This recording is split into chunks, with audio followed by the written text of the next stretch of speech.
دیکھیں محمد مقبول but basically جو جب ہم ان کی زندگی کو اسٹڈی کرتے ہیں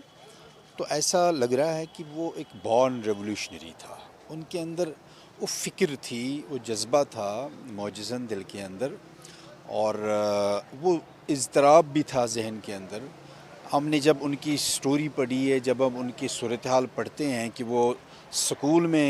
سینٹ جوزف سکول بارہ مولہ میں وہاں کیا ٹیچرز ان کے بارے میں کہتے ہیں، تو اندازہ یہ ہو رہا ہے کہ اس نوجوانی کے دہلیز پہ جب انہوں نے قدم رکھا وہ ان جذبات سے منور تھے کہ ریاست جموں کشمیر کے لوگوں کو اپنے حق کی آزادی دیا جائے. اور جس طرح انداز میں ان کو یہ فیل ہو رہا تھا کہ کس طرح government of India step by step آگے بڑھ رہے ہیں اور اپنا قبضہ مستحکم بنا رہے ہیں، وہ چیز ان کو سب سے زیادہ پریشان کر رہی تھی. اور اسی صورتحال، اسی کشمکش، اسی جدوجہد کے نتیجے میں وہ ادھر بھی آئے. یہاں بھی ان کو ہم کہہ سکتے ہیں جو آزادی پسند اور انقلابی نوعیت کے لوگ تھے، جس میں میجر عبدالقیوم، میجر امان اللہ خان، بذات خود قائد تحریک امان اللہ خان، عبدالخالق انصاری صاحب، اس طرح کے بے شمار نام اور اشخاص جب ان سے ان کی ملاقاتیں ہوئی، وہ چیز، وہ تڑپ دن بدن بڑھتی رہی. اور انہوں نے اپنی تعلیم بھی یہاں جاری رکھی، پشاور ہو، کراچی ہو، اور پھر انہوں نے ساتھ ساتھ صحافت کا وہ پیشہ بھی چنا. بڑے مشہور اخبارات اور ماہنامہ کے ساتھ بھی انہوں نے کام کیا. لیکن جس وقت محض رائے شماری کے اندر یہ جذبہ بڑھ چکا تھا، یہ فکر بڑھ چکی تھی بالخصوص نوجوانوں کے اندر کہ یہ پرامن طریقے سے جو ہم جدوجہد کر رہے ہیں، ایک نیا رخ ہمیں اس مومنٹ کو دینا چاہیے بھارت کا رویہ دیکھ کر. تو پھر اس میں یہ دو تین افراد نوجوان، جس میں سب سے زیادہ جذبے سے بھرپور مقبول بٹ صاحب تھے، وہ سیز فائر لائن کراس کرتے ہیں، وہاں گرفتار بھی ہوتے ہیں، پھر جیل بریک کر کے واپس یہاں آتے ہیں، یہاں بھی گرفتار ہوتے ہیں، شک و شبہات پر مبنی کیس بھی چلتے ہیں، لیکن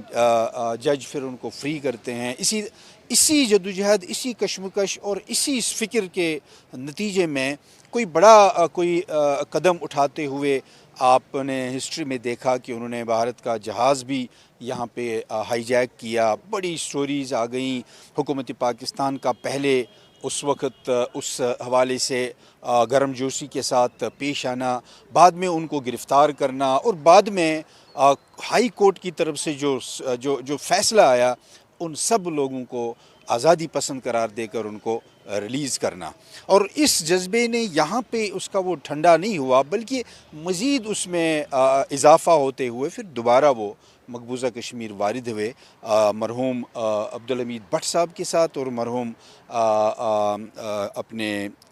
ڈار صاحب تھے ان کے ساتھ وہ واپس چلے جاتے ہیں، پھر دوبارہ گرفتار ہوتے ہیں، اور بالآخر 11 فروری 1984 کو گورنمنٹ آف انڈیا نے ان کو پھانسی پہ لٹکایا، جام شہادت نوش کی انہوں نے. لیکن یہ جذبہ جو ہم ان کے خطوط اور ان کی آخری ملاقاتیں دیکھ رہے ہیں کہ اس وقت بھی وہ پر امید تھے، پرعزم تھے، اور چہرہ ان کا جو دیکھنے والے وہ کہتے ہیں جی بالکل بذات خود اس پہ وٹنسز ہیں، وہ جیل اتھارٹیز کے لوگ، وہ جنہوں نے ان کو پھانسی کے پھندے تک پہنچایا، ان میں سے دو تین افسران نے بڑے انٹرویوز دیے کہ ان کا چہرہ کس طرح پر رونق تھا، پرعزم تھا. اب شہید محمد مقبول بٹ ایک فکر تھی، ایک سوچ تھی. گورنمنٹ آف انڈیا نے یہ سوچا کہ شاید مقبول بٹ کو پھانسی دے کر اس کو خاموش کر کے شاید یہ مسئلہ ختم ہو جائے گا، لیکن دنیا نے دیکھا کہ ہزاروں کی تعداد میں مقبول بٹ پیدا ہوئے، جو آج بھی وہ تحریک اپنے اس منطقی انجام تک رواں دوا ہیں. قائد تحریک امان اللہ خان نے اس کو جاری رکھا، یاسین ملک صاحب کے حوالے کیا، وہ بھی فوت ہو گئے امان صاحب. لیکن یہ جدوجہد، یہ راستہ، یہ سٹرگل جاری ہے، منطقی انجام تک اس نے پہنچنا ہے. اب آج کے دن جس وقت ہندوستان مقبوضہ کشمیر کے اندر ظلم و جبر کی انتہا کر چکا ہے، کالے قوانین نافذ ہے، اگرچہ موجود وہاں پہ قوانین بھی ہے انسانی حقوق کے حوالے سے، اگرچہ ہم دیکھ رہے ہیں کہ ہسٹری کے اندر ہندوستان نے بذات خود تحریک آزادی لڑی ہے اور اس کے لیے جدوجہد کی ہے، قربانیاں دی ہے، مگر وہی پرنسپل، وہی اصول جب کشمیری اپنانا چاہتے ہیں اور ان کو خاموش کروایا جاتا ہے by the didn't of force. اور مقبول بٹ صاحب کا یہی نعرہ نہیں تھا کہ بھائی یہ ایک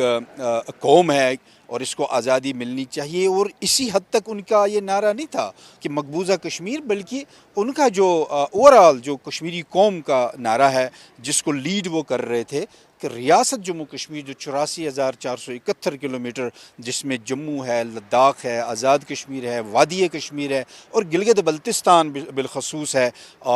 جس کو حکومت پاکستان بھی تسلیم کر رہا ہے کہ یہ ایک متنازع ایک مسئلہ ہے، جبکہ ہندوستان کہتا ہے میرا اٹوٹ انگ ہے۔ تو یہاں پہ اپنے مقبول بٹ صاحب کا نعرہ تھا کہ اس کا اصل فیصلہ کرنے والا جس کو حق ہے وہ یہاں ریاستی باشندہ ہے، اور آج بھی